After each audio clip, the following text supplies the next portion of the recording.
ചുമ്മാ പറഞ്ഞു എനിക്ക് മനസ്സിലാകുന്നില്ല. അഭയകരന്മായി തെറിയായിട്ട് വേറെ ആരും ഞാൻ തോന്നുന്നില്ല. ഞാൻ ഇടയ്ക്കൊരു ഇൻസ്റ്റാഗ്രാമിൽ ഒരു വീഡിയോ ഇട്ടിരുന്നില്ല, അത് തന്നെ നടന്നു വരുന്നൊരു വീഡിയോ, ഒരു ബ്ലാക്ക് ഉടുപ്പൊക്കെ ഇട്ട്. അത് മൊറോക്കോയിലെ ഒരു ഹോട്ടലിൽ ഞാനൊരു സെക്യൂരിറ്റിയെ ഒന്ന് ബ്ലഫ് ചെയ്തൊരു സാധനം സാർ കണ്ടുകൊണ്ട് വരുന്നത്, അത് ഓർത്തോർത്ത് ചിരിക്കുന്ന ഒരു സാധനമാണ്. സീനിയർ ലെവലിൽ ഇരിക്കുമ്പോഴും is pushing for that, is doing that എന്നൊക്കെ പറയണത് ശരിക്കും ഐ ഓപ്പണറാണ്. ദ്രവ്യുഗം കണ്ടാൽ എനിക്ക് തോന്നുന്നത് അതിൽ നായകന്മാര് അർജുനും സിദ്ധുവായുമാണ്. ഇവർക്ക് രണ്ടുപേർക്കും എതിരെ ഉള്ളൊരു വില്ലൻ. പക്ഷെ ആ പോർട്രയില് ആസ് ആൻ ആക്ടർ അദ്ദേഹത്തിന് സെൻട്രൽ ക്യാരക്ടറായിട്ട് ഈ വില്ലനെ മാറ്റിയത് അങ്ങനെയൊന്നും പെർഫോം ചെയ്യാന്ന് ഈസി അല്ല, ഒട്ടും ഈസി അല്ല. വേറൊരു വേർഷനോട് പെർഫോം ചെയ്ത് ആ ജ്വല്ലറിയോടുള്ള അട്രാക്ഷനും കാര്യങ്ങളും അതെങ്ങനെ ഒരാളാന്നുള്ളത് നോട്ട് ഈസി ടാസ്ക്. പുള്ളി ഉള്ള ദേഷ്യം സ്വയം മിണ്ടാതിരുന്ന് പിണങ്ങി തീർക്കുന്നതാണ്. ഭക്ഷണം കഴിക്കാതിരിക്കുക, അതെ, അതൊക്കെയാണ് സാറിന് ഭയങ്കര മൂഡൊക്കെയാണ്. പിന്നെ ഫുഡ് കഴിക്കില്ല, പിന്നെ നമ്മൾ ഫോഴ്സ് ചെയ്യുന്ന എന്തെങ്കിലും കഴിക്കണേ. നെഗറ്റീവ് എനർജി ഞാൻ എക്സ്പീരിയൻസ് ചെയ്തിട്ടുണ്ട്. അത് നെഗറ്റീവ് പീപ്പിളിൽ അല്ലാതെ ഒരു ബിൽഡിംഗ് ചെയ്യുന്ന സാധനത്തില്ല. നമുക്ക് ബാങ്ക് ലോൺ അപ്രൂവ് ആയിരിക്കുമ്പോൾ നെഗറ്റീവ് എനർജി വരാം. ബാങ്ക് ലോൺ നമ്മൾ സങ്കടപ്പെട്ടിരിക്കുള്ളൂ. അതേസമയം നമുക്ക് നെഗറ്റീവ് എനർജി കിട്ടുന്നു. ശരിയാക്കി തരാന്ന് പറഞ്ഞു നല്ല പുളിയുള്ള തൈര് കൊണ്ടുള്ള പുളിശ്ശേരിയും പുളിയില്ലാത്ത തൈര് കൊണ്ടുള്ള പച്ചടിയും. 4 വ്യത്യസ്ത രുചികളിലായി തൈര് മിൽമയ്ക്ക് മാത്രം. ഇപ്പോൾ പുതിയ പാക്കിലും. മിൽമ, കേരളം കണി കണ്ടുണരുന്ന നന്മ.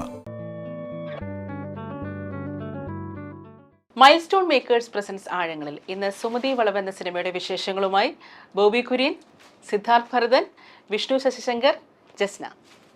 ഹലോ. നിങ്ങൾ ഈ സുമതി വളവിലേക്ക്, ശരിക്കുള്ള റിയൽ തിരുവനന്തപുരത്ത് ബോണക്കാട് പരിസരത്തുള്ള സുമതി വളവിലേക്ക് നിങ്ങൾ ആരെങ്കിലും ഒറ്റയ്ക്ക് പോയിട്ടുണ്ടോ? രാത്രി ഗ്രൂപ്പായിട്ട് പോയിട്ടില്ല.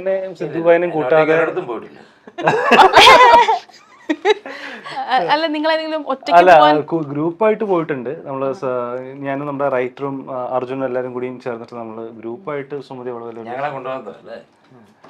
സുമതിയെ പേടിപ്പിക്കണ്ടല്ലോ ഓർത്തിട്ട്. അല്ല, ഒരു ഡയറക്ടർ എന്നുള്ള നിലയിൽ, ഒരു എക്സ്പെരിമെന്റ് എന്നുള്ള നിലയിൽ ഒന്ന് ഒറ്റയ്ക്ക് പോയി അവിടുത്തെ ഒരു ആംബിയൻസ് എന്താണ് എന്നൊന്ന് മനസ്സിലാക്കേണ്ട കാര്യമില്ല. അത്തരം അല്ല, നമ്മൾ ഈ സാധാരണ ഈ ഒരു ഹൊറർ ജോണറിലുള്ള സിനിമകൾ, മലയാളത്തിൽ എണ്ണം പറഞ്ഞ സിനിമകൾ മാത്രമേ ഹൊറർ ജോണറിൽ സക്സസ് ആയിട്ടുള്ളൂ. അതിനകത്ത് ഭൂതകാലം, ഭ്രമയുഗം, ഇപ്പം ഹൊറർ കോമഡി ആണെങ്കിൽ രോമാഞ്ചം, അങ്ങനെ എണ്ണം പറഞ്ഞ സിനിമകൾ മാത്രമേ ഉള്ളൂ. മറ്റെല്ലാ സിനിമകളും തന്നെ പ്രേക്ഷകർക്കുള്ള ഒരു ട്രോൾ മെറ്റീരിയലായിട്ട് മാറുകയാണ് സാധാരണ പതിവ്. അപ്പോൾ ഹൊറർ ജോണർ ഒന്ന് കൺവിൻസ് ചെയ്യിപ്പിക്കുക എന്ന് പറഞ്ഞാൽ അത്യാവശ്യം നല്ല പാടാണ്, അത്യാവശ്യം നല്ല റിസ്ക്കും ഉണ്ട്. അപ്പം ഈ മലയാളി പ്രേക്ഷകരുടെ ഈ ഹൊറർ ജോണറിനുള്ള ഒരു ടേസ്റ്റ് എന്താണ്, അവരുടെ താല്പര്യം എന്താണ് എന്നതിനെ കുറിച്ച് ഇതിന്റെ സ്ക്രിപ്റ്റ് എഴുതുന്നതിന് മുൻപ് അതിനെക്കുറിച്ചൊരു തോട്ട് ഉണ്ടായിരുന്നോ? അല്ല, ഈ സുമതി വളവ് എന്നുള്ള സിനിമ ഫസ്റ്റ് ഓഫ് ഓൾ ഒരു ഹൊറർ മാത്രം സിനിമയല്ല, ഇതൊരു കംപ്ലീറ്റ് ഫാമിലി എന്റർടൈൻമെന്റ് ആണ്. അതിലൊരു എലമെന്റ് ഹൊററാണ് എന്ന് മാത്രം. And of course Sumathi original, നിങ്ങൾ നേരത്തെ പറഞ്ഞ പോലെ പാലോട് ബോണക്കാടിൻ്റെ അടുത്തുള്ള പാലോട് എന്ന് പറഞ്ഞ സ്ഥലത്തുള്ള സുമതി വളവിൻ്റെ കഥയല്ല. നമ്മൾ ആ യക്ഷീനെയും ആ വളവിനെയും ദത്തെടുത്ത് റൈറ്ററിൻ്റെ ഒരു ക്രിയേറ്റിവിറ്റിയിൽ ഒരു സ്ഥലം ഡിസൈൻ ചെയ്ത് കൊണ്ടുപോയി വെച്ചതാണ്.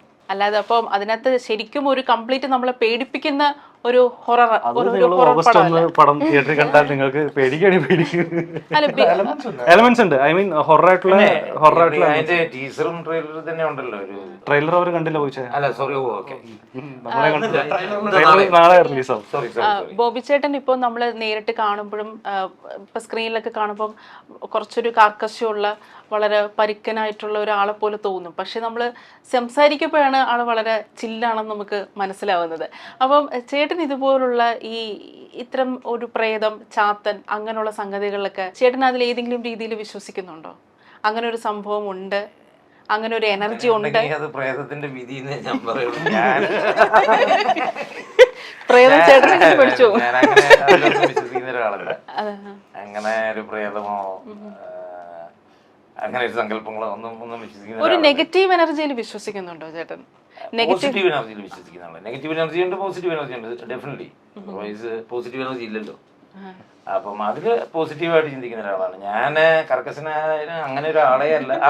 ചെറിയ എന്റെ ഒരു ബോഡി ലാംഗ്വേജും കാര്യങ്ങളൊക്കെ അങ്ങനെയാണ്. ബോബിച്ചാനെ നമ്മുടെ സെറ്റിലേക്ക് ആദ്യം വരുന്നതിന് മുമ്പ്, ഞാൻ മീറ്റ് ചെയ്യണ സമയത്തിന് മുമ്പ് എൻ്റെ മൈൻഡിൽ അങ്ങനെയായിരുന്നു ഉണ്ടായിരുന്നത്. അപ്പോൾ ലാൽ സാറിൻ്റെ ഒക്കെ ഏറ്റവും അടുത്ത സുഹൃത്ത് ജോജു ജോർജ് ആകെ കൂടെ ചീത്ത വിളിക്കാതെ കൊണ്ടുനടക്കുന്ന ആളെന്നൊക്കെ കേട്ടപ്പോൾ ഞാൻ വിചാരിച്ചു അപ്പോൾ അയാൾ ഇച്ചിരി അല്ല അപ്പൊ ടെററായിരിക്കും. സെറ്റിൽ ജോജു ചേട്ടന്റെ ചീത്ത ചേട്ടന് മാത്രമേ കേൾക്കാതിരുന്നുള്ളൂ.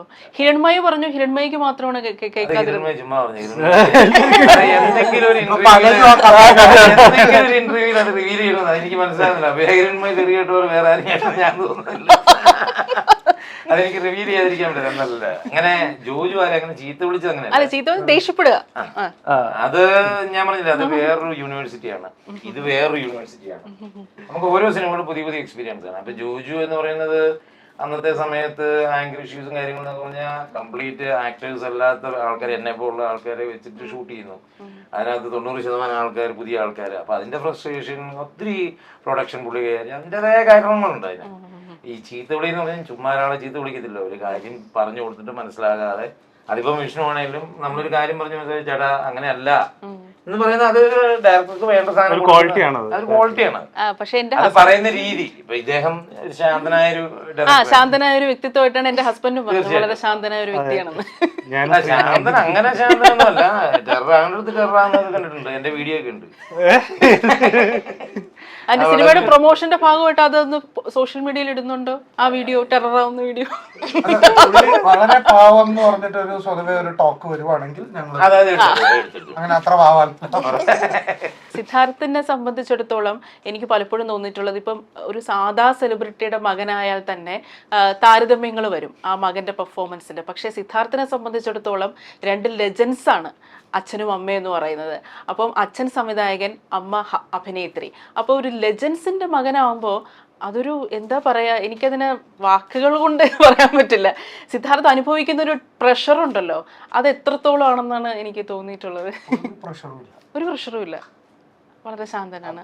പറയുന്നവർക്കും അത് താരതമ്യപ്പെടുത്തുന്നവർക്കുമാണ് extreme pressure, high blood pressure, ഈ വിഷയങ്ങളൊക്കെ അവർക്കാണുള്ളത്. എനിക്കൊന്നും ഇത് മറ്റുള്ളവരുടെ ഓരോ ഇപ്പൊ എന്റെ ബിഹേവിയറിന്റെ കാര്യം തന്നെ പറഞ്ഞു. നമ്മൾ പെരുക്കനായതല്ലേ, എന്നിലൊരു ചൂടനുണ്ട്, ഞാൻ പെട്ടെന്ന് ദേഷ്യപ്പെടുന്ന ആളാണ്, പെട്ടെന്ന് കൂളാവും.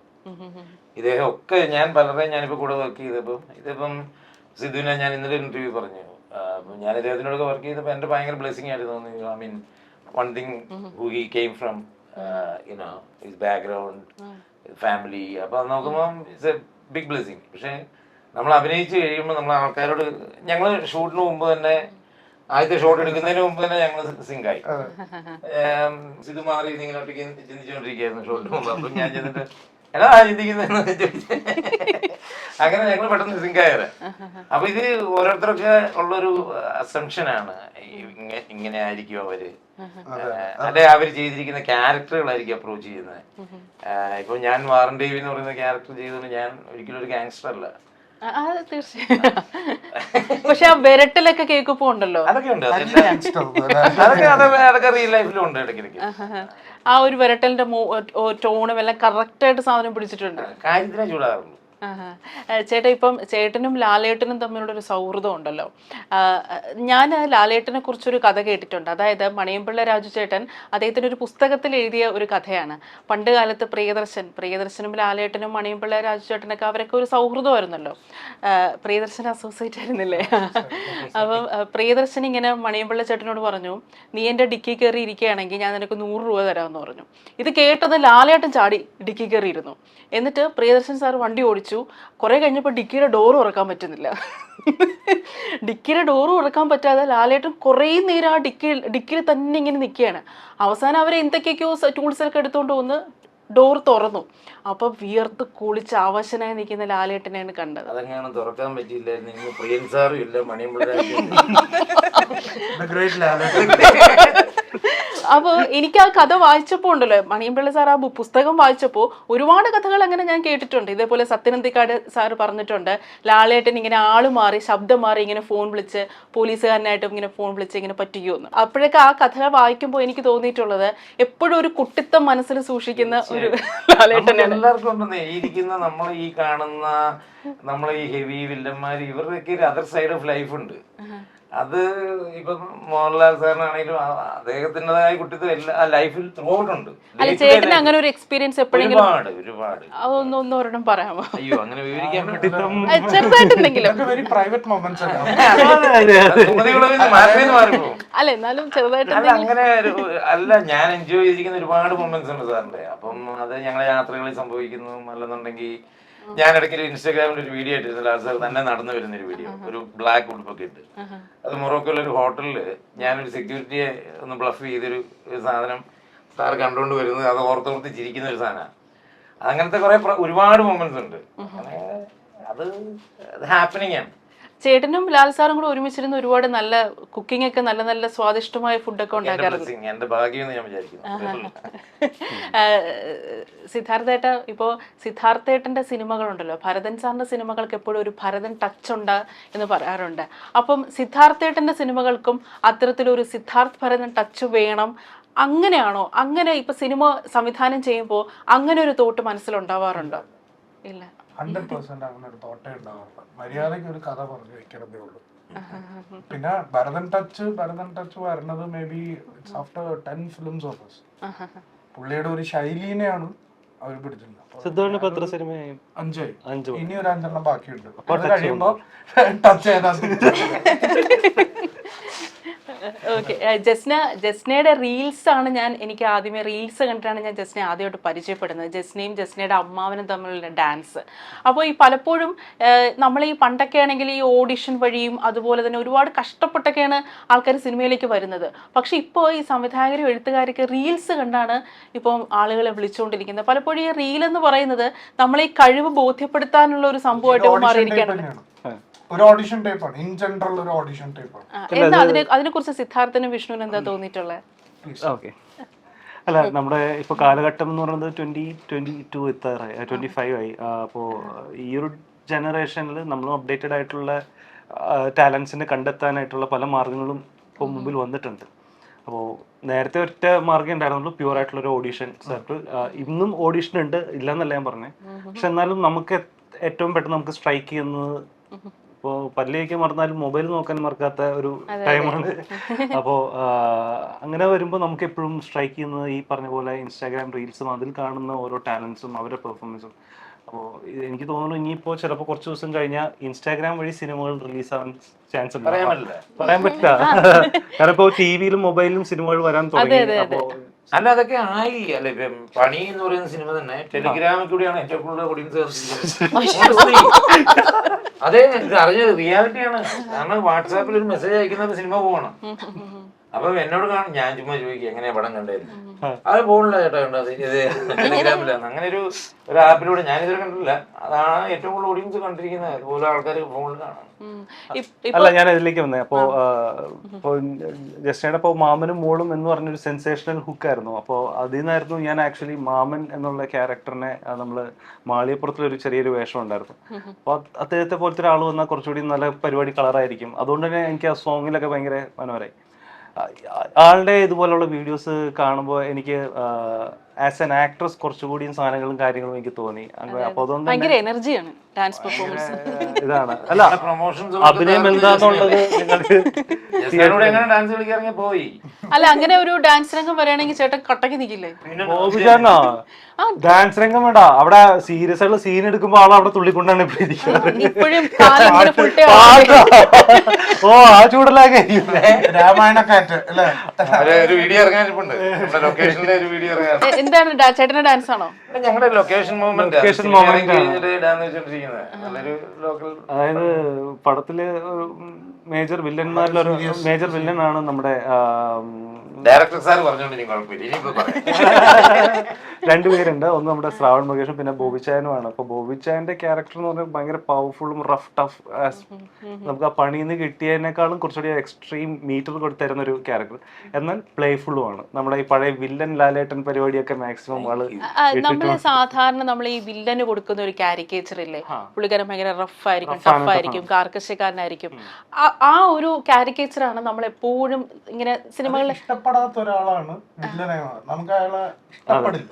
അല്ല, പക്ഷെ നമുക്ക് ഇപ്പൊ വളരെ ശാന്തനായിട്ടിരുന്ന് വളരെ നല്ല രസകരമായി സംസാരിക്കുന്ന ഒരാളെ നമുക്ക് വില്ലനാക്കിക്കൂടെ? ഇപ്പൊ ബോബി ചേട്ടൻ തന്നെ വളരെ വളരെ ചില്ലായിട്ട് സംസാരിക്കുന്നു, വളരെയധികം കോമഡി പറയുന്നു, ഹ്യൂമറസ് ആയിട്ട് സംസാരിക്കുന്നു.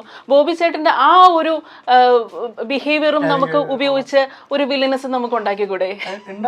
അല്ല, ആക്ച്വലി ഇപ്പോ സുമതി വളവിലുള്ള ഒരു ചെറിയൊരു ലെയറും ആളുടെ റിയൽ ക്യാരക്ടറിന്റെ എവിടേക്കോ, മേജർ അല്ല എവിടേക്കോ, അതായത് ആള് കമ്പനി കൂടുന്ന സ്ഥലത്തുള്ള ആ ഒരു ബിഹേവിയർ എങ്ങനെയാണോ അത് ബോബിച്ചാന്റെ രീതിയിൽ തന്നെയാണ് പിടിച്ചേക്കുന്നത്. പിന്നെ ആളുടെ നിറയെ ഇൻസേർട്സ് തരുന്നുണ്ട്. അതായത് ചൊറി വേണം എന്ന് ഞാൻ പറയുമ്പോൾ അതിന്റെ ഒരു എക്സ്ട്രീം അത് മിനിമലായിട്ടും ഭംഗിയായിട്ടും ആളത് എക്സിക്യൂട്ട് ചെയ്യുന്നുണ്ട്. എനിക്ക് നേരിട്ട് പറയാൻ പറ്റിയിട്ടില്ല, ബട്ട് ചെറിയൊരു നാണം വരുന്നുണ്ട് ഈ ഒരു അവസരത്തിൽ പറയുന്നത്. സംബന്ധിച്ചിടത്തോളം, കാരണം ഞാൻ പറഞ്ഞില്ല, യാതൊരു ബാക്ക്ഗ്രൗണ്ടും സിനിമ ബന്ധങ്ങൾ മാത്രം വെച്ച് സിനിമയിൽ അഭിനയിക്കാൻ വന്ന ഒരാളാണ് ഞാൻ. യാദൃശ്യമായിട്ട് പക്ഷെ നമ്മളെക്കാളും ബന്ധം നിങ്ങൾക്കുണ്ട് കേട്ടോ. അല്ല, ബന്ധങ്ങൾ, എനിക്ക് കണക്ഷൻസ് അല്ല, എനിക്ക് അതെന്റെ ഹൈക്കമാൻഡ് അങ്ങനെ സംഭവിച്ചു പോയ കുറെ കാര്യങ്ങളുണ്ട്. അപ്പം അതൊന്നും ഇല്ലാതെ ഞാൻ ഇന്നലെയും പറഞ്ഞൊരു ചർച്ചയില്, ഇന്നലെ ജോജുവായിട്ട് പേഴ്സണലി സംസാരിച്ചപ്പോൾ ഞങ്ങൾ ഇരുന്ന ചർച്ചയിൽ ജോജു പറയാൻ അടുത്ത സിനിമ തുടങ്ങാനെ കുറിച്ച് ഭയങ്കര ടെൻഷൻ സംസാരിക്കുന്നു. ആശാന്ന് പറഞ്ഞു ഭയങ്കര ടെൻഷനാണ് എനിക്ക്. ഞാൻ ചോദിച്ചു എന്തിനായി ടെൻഷൻ അടിക്കുന്നത്, അത് നിനക്ക് പറഞ്ഞാൽ മനസ്സിലാകത്തില്ലെന്ന് പറഞ്ഞു. അപ്പം ഞാൻ പറഞ്ഞു എനിക്കൊരു പക്ഷേ ഇതിനെക്കുറിച്ചൊന്നും അറിവില്ലാത്തതുകൊണ്ടായിരിക്കും. ഞാനിപ്പം അഭിനയിക്കാനിരിക്കുമ്പം ഏതാ ലെൻസെന്നോ ക്യാമറ എവിടെ വെക്കുന്നോ ഞാനിതൊന്നും ചിന്തിക്കാറില്ല. അപ്പം എൻ്റെ ഒരു തോട്ട് പ്രോസസ്സിൽ അതൊക്കെ ചെയ്യാൻ വേറെ ആൾക്കാരുണ്ട്. ഞാൻ അതിനെ ബോർ ചെയ്യാൻ പോകുന്ന, ഞാൻ ആ ഒരു മൂഡിലാണ് ഞാൻ ബിഹേവ് ചെയ്യുന്നതും ആക്ട് ചെയ്യുമ്പോൾ ചെയ്യുന്നത്. അപ്പോൾ അത് ഇതൊന്നും അറിയാത്തതുകൊണ്ടായിരിക്കും എനിക്ക് ടെൻഷൻ ഇല്ലാതെ. അല്ല, ഇപ്പോൾ ടെൻഷൻ ഇല്ലാന്ന് പറഞ്ഞല്ലോ. എന്തായാലും ആദ്യമായിട്ട് സിനിമയിൽ അഭിനയിക്കാൻ പോകുന്നതിന് മുൻപേ ലാലേട്ടനോട് ആ കാര്യം പറഞ്ഞു കാണുമല്ലോ. അപ്പൊ ലാലേട്ടൻ എന്താ പറഞ്ഞത്? മോനെ കൊണ്ട് പറ്റുമെന്ന് പറഞ്ഞു. ഉറപ്പായിട്ടും പറ്റുമെന്ന് പറഞ്ഞു. ലാലേട്ടൻ എപ്പോഴെങ്കിലും ചേട്ടന്റെ ഈ ആക്ടിങ് സ്കിൽസിനെ കുറിച്ച് ഈ പണി സിനിമ തുടങ്ങുന്നതിന് ഒരുപാടൊക്കെ മുൻപേ നിങ്ങളുടെ സൗഹൃദങ്ങൾ എപ്പോഴെങ്കിലും പറഞ്ഞിട്ടുണ്ടോ? വീണ്ടും ലാലേട്ടനോട് നമ്മൾ മാറ്റി നിന്ന് പോകും, എന്നാലും പെട്ടെന്ന് പറയാം. ഞാൻ കൊട്ടുന്ന ഒരാളാണ്, ഞാൻ നന്നായിട്ട് കുക്ക് ചെയ്യും, എനിക്ക് ഇഷ്ടമുള്ള കുറച്ച് കാര്യങ്ങളാണ്. അപ്പൊ ഇതെല്ലാം ചിലർക്ക് അട്രാക്റ്റഡ് ആകുന്ന സാധനങ്ങൾ. ലാലേട്ടനെ കൊട്ടുന്നവര് ഭയങ്കര ഇഷ്ടമാണ്. അപ്പൊ ഒരു പാട്ട് കേൾക്കുമ്പോൾ മോനെ അത് കൊട്ട് നല്ല അങ്ങനെ ചെയ്യുന്നത്. ഇപ്പൊ കുക്കിങ്, ഇപ്പൊ ചില സാധനങ്ങളുണ്ട് നമുക്ക് കണക്റ്റഡ് ആകുന്നത്. അതിപ്പോ ഓരോരുത്തരോടും ഓരോ രീതിയിലായിരിക്കും ഓരോരുത്തർക്ക്. ഇപ്പൊ എനിക്ക് ഇദ്ദേഹത്തിനോട് ഒരു കലാകാരൻ എന്നുള്ള രീതിയിലാണ് ഇഷ്ടം. Vishnu as a creative director, ഡയറക്ടറായിട്ടാണ് എനിക്ക് ഇഷ്ടം. ജസ്നയുടെ റീൽസ്, അത് ഓരോരുത്തർക്കും ഓരോ കണക്ഷൻസ് ഉള്ളത്. സിദ്ധാർത്ഥേട്ട, ഇപ്പൊ ഭ്രമയുഗം കൊടുമൻപൂട്ടിയുടെ പാചകക്കാരൻ, അപ്പോൾ അതിനകത്ത് മമ്മൂക്ക ഈ ചാത്തനായിട്ട് മാറുന്ന ഒരു ട്രാൻസ്ഫോർമേഷൻ ഉണ്ടല്ലോ, അത് ഒരു മമ്മൂക്ക എന്ന ആ ഒരു നടന്റെ ഒരു വില്ലനിസം, നമ്മൾ വിധേയനിലൊക്കെയാണ് അത്രയും വില്ലനിസം കണ്ടിട്ടുള്ളത്, ടെറിഫിക് ആയിട്ടുള്ള ഒരു വില്ലനിസം കണ്ടിട്ടുള്ളത്. അപ്പോൾ ചേട്ടൻ ഓഫ് സ്ക്രീനിൽ മമ്മൂക്കയുടെ ആ ഒരു ട്രാൻസ്ഫോർമേഷൻ കണ്ടപ്പോൾ as an actor and director, as A director ചേട്ടൻ എന്താ തോന്നിയത്? ഇങ്ങനെ എഴുതിയ ഡയലോഗ് ഇങ്ങനെയൊക്കെ പറയാല്ലേ സാധനം.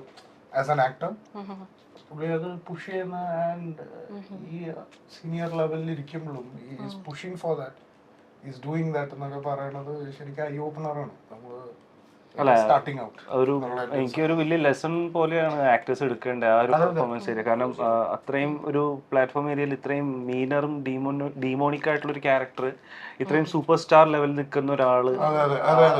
അപ്പോ അതും ടോട്ടൽ ഇത് ഭ്രമയുഗം കണ്ട എനിക്ക് തോന്നുന്നു അതിലെ നായകന്മാര് അർജുനും സിദ്ധുബായുമാണ്.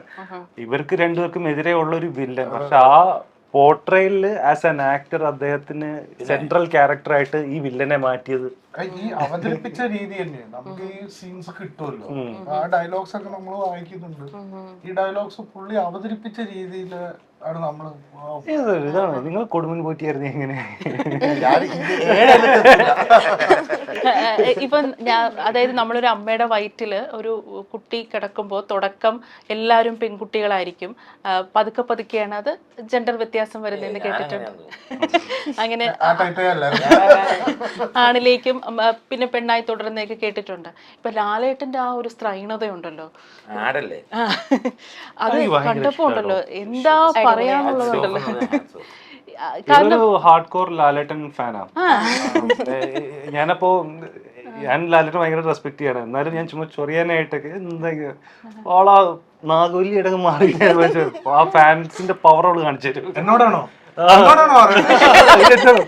അല്ല, ആ ഒരു സ്ത്രൈണതയിലേക്ക് ലാലേട്ടൻ വളരെ അനായാസന മാറിയപ്പോഴല്ലോ ആ ഡയമണ്ട് നെക്ലേസ് ഒക്കെ ഇട്ട്. അപ്പോ പെർഫോം ചെയ്യാന്ന് പറഞ്ഞാൽ ഈസി അല്ല, ഒട്ടും ഈസി അല്ല. ഒരാള്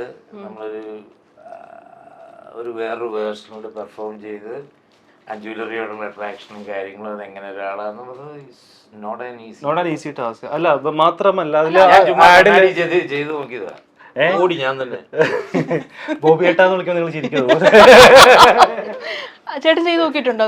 ലാലേട്ടൻ ചെയ്തു ആക്ടർ അത് കണ്ടു കഴിയുമ്പോൾ ഇത് എങ്ങനെ ചെയ്തു നമുക്ക് ചിന്തിക്കുന്നത്. അല്ല, നമ്മളൊരു മാസ്കുലിൻ ഷെയ്ഡ് അല്ലാതെ ഈ പറഞ്ഞ പോലെ ഫെമിനിൻ ഷെയ്ഡ് എന്താണെന്ന് ഒരു ആക്ടർ ഏതൊരു ആക്ടറും എപ്പോഴും എക്സ്പീരിയൻസ് ചെയ്യുന്നത് നല്ലതായിരിക്കും. അതായത് അല്ല, അങ്ങനെ ആയിരുന്നല്ലോ നമ്മുടെ നാട്ടിലൊക്കെ നാടകം തുടങ്ങിയ സമയത്ത്, ഇല്ലെങ്കിൽ കഥകളി പോലും അതെ സ്ത്രീവേഷം കിട്ടിയിട്ടാണ്. അതെ അതെ അതെ.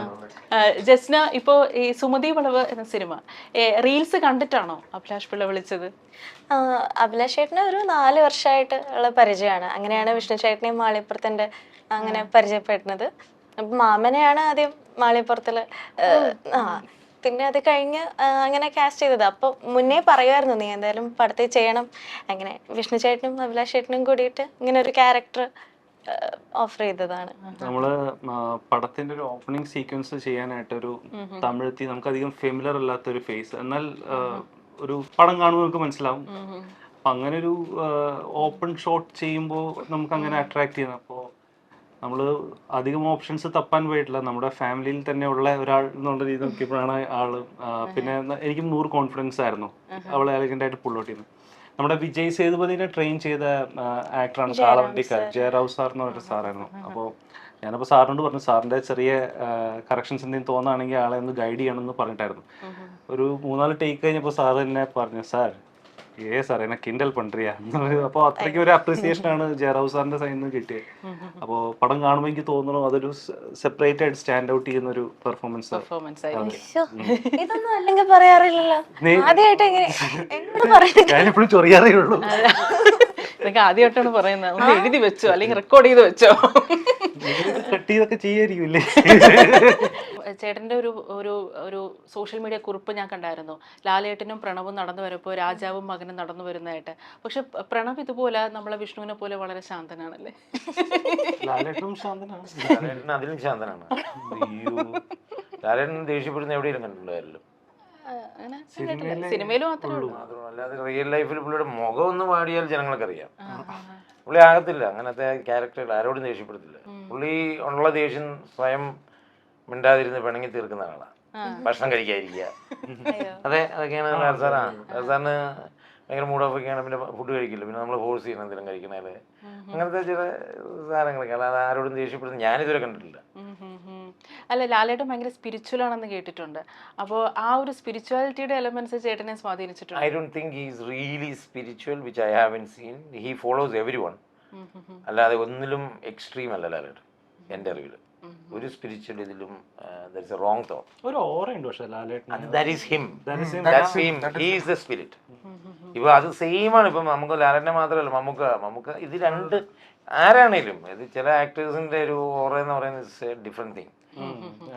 ഷാരൂഖ് ഖാൻ, ഒഡീസി, നമുക്ക് അറിയാതെ തന്നെ എവിടെയോ ഗൂസ് ബംസ് തോന്നുന്നു ആ പേര് കേൾക്കുമ്പോൾ തന്നെ. അമിതാഭ് ബച്ചൻ. എനിക്ക് ലാലേട്ടൻ മമ്മൂക്ക എന്ന് പറയുമ്പോഴേ വരാറുള്ളൂ. അതിപ്പോ മലയാള സിനിമയിൽ ഡയറക്ടറായിട്ട് നിൽക്കുന്നുണ്ട്.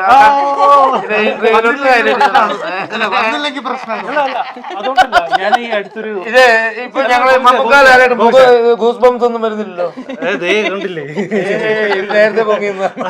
അതെ, ഞാൻ ഈ അടുത്തൊരു ഒരു പാൻ ഇന്ത്യൻ ഫിലിമിന്റെ ഒരു ഓഡിയോ ലോഞ്ചിന്, ഫിലിം ലോഞ്ചിന് പോയായിരുന്നു. അപ്പൊ അന്നേരം അത്രയും പ്രഗത്ഭരായിട്ടുള്ള അതർ സ്റ്റേറ്റ് ആക്ടേഴ്സ് വന്ന് നിരന്നു നിന്നപ്പോഴും ലാലേട്ടൻ എന്നുള്ളൊരു ഫാക്ടർ വന്നപ്പോ കിട്ടിയൊരു ഓറ, അത് ഇവിടെ മാത്രമല്ല എൻ്റയർ സ്റ്റേറ്റിലും അവർ ലാലേട്ടനായിട്ട് പോയ. ഞാൻ അതാണ് ഞാൻ പറഞ്ഞത്.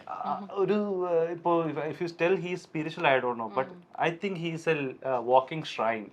He is manifesting himself. നമ്മൾ ലണ്ടനിലൊക്കെ ഷോപ്പിംഗ് സെന്റേഴ്സിലൊക്കെ പോകുമ്പോഴേ എങ്ങനെയാണെങ്കിലും മലയാളികൾ കാണും. എവിടുന്നേലും കുറച്ച് മലയാളികൾ വന്ന് പെട്ടെന്ന് ന്യൂസ് അങ്ങ് സ്പ്രെഡ് ആകും. അവിടെയുള്ള മലയാളികൾക്ക് അറിയാവുന്നവർക്ക് എല്ലാ മെസ്സേജും ലാലേട്ടൻ ഇവിടെ self ഡിജിസിലുണ്ടെന്ന്.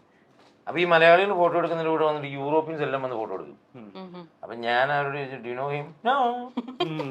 അവരറിയാം, I know he is something special എന്ന് പറഞ്ഞാൽ അവര് that is automatically. In case മമ്മൂക്കയുടെ കേസാണെങ്കിൽ പോലും എനിക്കൊരു സ്കൂൾ ടീച്ചറിനെ കാണുന്ന അവസ്ഥ അറിയാതെ നമ്മള് അവിടെ നമുക്കിപ്പോ ഇവിടെ ഇന്റർവ്യൂ നടക്കുന്ന ആ ഡോറിന്റെ അവിടെ നമ്മൾ എത്തിയിട്ടുണ്ടെന്ന് പറഞ്ഞു കഴിഞ്ഞാൽ നമ്മൾ ഇവിടുന്ന് അറിയാതെ എണീറ്റ് പോകും. നമ്മൾ ചെയ്യുന്ന നല്ലത് അത് ഓട്ടോമാറ്റിക്കലി ഹാപ്പൻ ചെയ്യുന്ന ലവ് ആൻഡ് റെസ്പെക്ട്. സിദ്ധു, ഇപ്പോൾ ഈ ഭ്രമയുഗം ഷൂട്ട് ചെയ്യുന്ന സമയത്തെ അതൊരു വിജനമായ ഒരു തറവാട് പോലത്തെ ഒരു സെറ്റപ്പ് ആയിരുന്നല്ലോ. എങ്ങനെയാണ് സിദ്ധുവിനോടൊക്കെ ഇത് ചോദിക്കുന്ന തന്നെ ഒരു ഇതുണ്ട്. പിന്നെ പകുതി തുടങ്ങി വെച്ചിട്ട് എന്തോ സിദ്ധു എന്ന് വിളിക്കുമ്പോൾ കയ്യിൽ നിന്ന് പോവുക. സത്യത്തിലാണ് വിഷയം. എന്തെങ്കിലും അതുപോലത്തുള്ള ഒരു നെഗറ്റീവ് എനർജി എക്സ്പീരിയൻസ് അങ്ങനെ അനുഭവിച്ചിട്ടുണ്ടോ? നെഗറ്റീവ് എനർജി ഞാൻ എക്സ്പീരിയൻസ് ചെയ്തിട്ടുണ്ട്. അത് നെഗറ്റീവ് പീപ്പിളിൽ നിന്നാണ്, അല്ലാതെ ഒരു ബിൽഡിംഗ് ചെയ്യുന്ന സ്ഥലത്തിൽ. Reality is that. Reality is that. ഞാൻ എടുക്കണ്ടോ ഭയങ്കര ട്രൂത്ത് ആണ്. പറഞ്ഞ സാധനമൊക്കെ നമുക്ക് നെഗറ്റിവിറ്റി കിട്ടുന്നത് നമുക്ക് ആൾക്കാരിൽ ആൾക്കാരാണ്. എക്സാക്ട്ലി. നമുക്കൊരു ജിയുടെ കിട്ടുന്നത്, ഒരു പട്ടിയുടെ പൂച്ചയുടെ കിട്ടുന്നത്. ബിൽഡിംഗ് ചെയ്യുന്നു അങ്ങനെയൊന്നും എനിക്ക് അത് പലരും പറയുന്ന കേട്ടിട്ടുണ്ട്. നമുക്ക് ബാങ്ക് ലോൺ അപ്രൂവ് ആയിരിക്കുമ്പോൾ നെഗറ്റീവ് എനർജി വരാറുണ്ടോ? ബാങ്ക് ലോണോ? നമ്മൾ സങ്കടപ്പെട്ടിരിക്കുമല്ലോ. അതേസമയം നമുക്ക് നെഗറ്റീവ് എനർജി കിട്ടുന്ന ശരിയാക്കി തരാന്ന് പറഞ്ഞു കൊണ്ടുനടക്കുന്ന അയാളാണ് നെഗറ്റീവ്. അവനാണ് നെഗറ്റീവ്. ഇപ്പൊ തരാം ലോൺ തരാൻ നടക്കുകയാണ്. തോട്ട് ശരിയല്ല എന്നൊക്കെ പറയണ അതൊക്കെ ഭയങ്കര നെഗറ്റീവ് എനർജി. ഇപ്പൊ പറഞ്ഞല്ലോ നെഗറ്റീവ് എനർജി കിട്ടുന്ന നെഗറ്റീവ് പീപ്പിളിൽ നിന്നാണെന്ന്. ഈ നമ്മള് സിനിമയിലെ ബാക്കി എല്ലാ ജോണറും, അത് കോമഡി ആയിക്കോട്ടെ, ഡ്രാമ ആയിക്കോട്ടെ, ഫാമിലി ആയിക്കോട്ടെ, അതെല്ലാം നമ്മളെ റിയൽ ലൈഫായിട്ട് കണക്ട് ചെയ്ത ജോണേഴ്സ് ആണ്. പക്ഷെ ഹൊറർ എന്ന് പറയുന്നത് റിയൽ ലൈഫായിട്ട് കണക്ട് ചെയ്യാത്ത ആൾക്കാർ. റിയൽ ലൈഫായിട്ട് വളരെ കണക്ഷൻ ഉള്ള സാധനമാണ് ഹൊറർ. അല്ല, ഞാൻ ഉദ്ദേശിച്ച മറ്റേ അത് ഞാൻ പറയാം. ഇപ്പൊ ഒരു വലിയ വീടാണെന്ന് വെക്കുക. You might be in the first floor. Flat, 3 ബെഡ്റൂമുള്ള ഒരു ഫ്ലാറ്റ്. മഴ പെയ്യുന്നുണ്ടാവും, അല്ലെങ്കിൽ കാറ്റടിക്കുക, രാത്രിയും കൂടെ ആണെന്ന് വെച്ചോ. തുറന്നു വെച്ച ഒരു ഡോറ് വന്ന് അടഞ്ഞാല് ഞെട്ടാത്ത ആരുമില്ല റിയൽ ലൈഫിൽ. അത് ശരിയാണ്. അതാണ് നമ്മൾ അഡ്രസ് ചെയ്യണ ഹൊറർ. അപ്പൊ ഇതിപ്പോ ഒരു ഇച്ചിരി ഇരുണ്ട വീടാണ്, ഇല്ലെങ്കിൽ ഇപ്പൊ താമസം വന്നിട്ടേ ഉള്ള ഒരു വീടാണ്, അവിടെ കുറച്ച് ഹിസ്റ്ററി ഉണ്ടെന്നൊക്കെ അറിഞ്ഞിട്ട് ഈ ഡോർ അടഞ്ഞ എന്തോ നമ്മളെന്താ വിചാരിക്കുക? എത്ര വലിയ യുക്തിവാദി ഒന്ന് പേടിച്ചു അല്ലേ? പേടിക്കുകയല്ലായിരിക്കും. ഭയമില്ലാത്ത മനുഷ്യരാരുള്ളേ? ഭയം എല്ലാ മനുഷ്യരിലും ഉണ്ട്. ഇരുട്ടാണ് ഭയങ്കര വിഷയം. ഇരുട്ടിന്റെ വാല്യൂ കുറഞ്ഞു വരുന്നോറും ഈ ബാക്കി ഉണ്ടായിരുന്ന ഈ സൂപ്പർ നാച്ചുറൽ സാധനങ്ങളുടെ പവറും കുറഞ്ഞു വരികയാണ്. 50s ഈ പറഞ്ഞ super natural where even more powerful than now. ഇന്ന് അങ്ങനെയല്ല. വെളിച്ചം വരുന്നതോടുകൂടി ഇവരില്ലാതാവുന്നതാണ് എൻ്റെ ഒരു തിയറി. Because you know what is there, what is that, എന്താ അവിടെ സംഭവിക്കുന്നത്. ശരിയാണോ? ഞാനിപ്പോ പണ്ട് പേടിയുള്ള സിനിമ ഇത് കാണുമ്പോ ഞാനിപ്പോ ലൈറ്റ് ഇട്ടിട്ടാ കിടക്കാറ്. ഷൈൻ ടോം ചാക്കോ ആണോ? പുള്ളി ലൈറ്റ് ഇടാൻ അറിയില്ല. ബോബി ചേട്ടൻ അങ്ങനെ ഹൊറർ സിനിമകൾ അങ്ങനെ വാച്ച് ചെയ്യുന്ന ആളാണോ? ഞാൻ വാച്ച് ചെയ്യുന്ന ആളാണ്. ഞാൻ അതിനെ എൻജോയ് ചെയ്യാറുണ്ട്. സി, അവിടെ പേടിക്കും. നമ്മൾ ആ മൂവി കാണുമ്പോൾ നമ്മൾ നല്ല സീരിയസ്ലി ആണ് ആ മൂവി കാണുന്നതെങ്കിൽ. ചേട്ടൻ അങ്ങനെ പേടിപ്പിച്ച ഏതെങ്കിലും ഹൊറർ സിനിമകളുണ്ടോ? പിന്നെ പല പേരുകൾ ഓർക്കുന്ന പല ഇംഗ്ലീഷ് മൂവീസും ഇപ്പൊ ഞാൻ മോളുടെ ഒക്കെ കൂടെ ഇരുന്ന് കണ്ടിട്ട് ആ മൂവിയിൽ നമ്മൾ ഇൻവോൾവ് ആണ്. Definitely you will get jump scares അതിനാണല്ലോ യൂസ് ചെയ്തത്. പിന്നെ ഞാൻ ചെയ്യട്ടെ, ഇത് ഞാൻ മുമ്പേ പറഞ്ഞ പേടിയില്ലാത്ത മനുഷ്യരില്ല. You have to. അതിപ്പം പിന്നെ നമ്മുടെ കണ്ണിൽ കാണുന്നതാണ് നമ്മൾ വിശ്വസിക്കുന്നത്, ഇല്ലേ? എന്നോട് മുമ്പേ ചോദിച്ചു ഇതിലൊക്കെ വിശ്വസിക്കുന്നു. ഇല്ല. ഇനി ഒരു കാലത്ത് ഞാൻ ഒറ്റയ്ക്ക് ഇരിക്കുന്ന ഒരു വീട്ടിൽ ഇരുണ്ട മുറിയിൽ ഞാനൊരു വെള്ള സാരി എടുത്തൊരു സ്ത്രീയെ കണ്ട ഞാൻ എത്ര പേടിയോ ഇല്ലാത്തവരാന്ന് പറഞ്ഞാൽ അവിടെ മൂത്രം ഒഴിക്കും. അത് അതില്ലെന്ന് ഞാൻ പറയുന്നില്ല. അത് ദാറ്റ് ഈസ് സംതിങ്. ഇത് ഞാൻ പറഞ്ഞത് നമ്മൾ കണ്ണുകൊണ്ട് കാണണം. ഇപ്പം സുമതി വളം എന്ന സിനിമയിൽ ഇപ്പം ഞാൻ മൂവി തന്നെ വിഷ്ണു ഞാൻ കണ്ടിരുന്നു. അതിൻ്റെ പല ഏരിയയിലും I'm pretty sure there is a horror feel. നമുക്ക് അടിച്ചിട്ടുണ്ട്, നന്നായിട്ട് ഫീൽ ചെയ്യുന്നുണ്ട്. അതിലെ രക്ഷി അങ്ങേറ്റത്തിരിക്കുന്നത് പല രക്ഷികളുണ്ടല്ലോ. അതിനകത്ത് ഒരുപാട് യക്ഷിമാരുണ്ട് കുറേ ഉണ്ട്. ചിലപ്പോ കാണും. കുറെ ഉണ്ട്. അത് സർപ്രൈസ്. ഏതായാലും സിനിമ വലിയൊരു സക്സസ് ആവട്ടെ.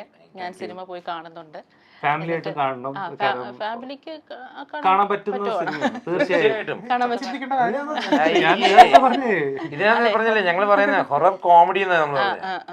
It's not a horror movie which you can't watch or something. No, family ആയിട്ട് ഇറ്റ്സ് ആൻ എന്റർടൈനർ. ഫാമിലി ആയിട്ട് തന്നെ കാണാനായിട്ട് നിങ്ങൾ പറ്റും. അത് മാക്സിമം ജനങ്ങളിലേക്ക് നിങ്ങൾ എത്തിക്കണം. പ്രൈവറ്റ് ആയിട്ട് കണ്ടു എന്നിട്ട് ഫാമിലി ആയിട്ട് വീണ്ടും രണ്ടാമത് കണ്ടാൽ പ്രശ്നമൊന്നുമില്ല. അപ്പൊ ഫാമിലി ആയിട്ട് തന്നെ പോയി പടം കാണാം. അപ്പം 2-ാം തീയതി എങ്കിലും ഇന്റർവ്യൂ ടെലികാസ്റ്റ് ചെയ്യണം അല്ലേ? 1-ാം തീയതി റിലീസ്. അല്ല, 1-ാം തീയതിക്ക് മുന്നേ റിലീസ് ഇന്റർവ്യൂ ടെലികാസ്റ്റ് ചെയ്യും.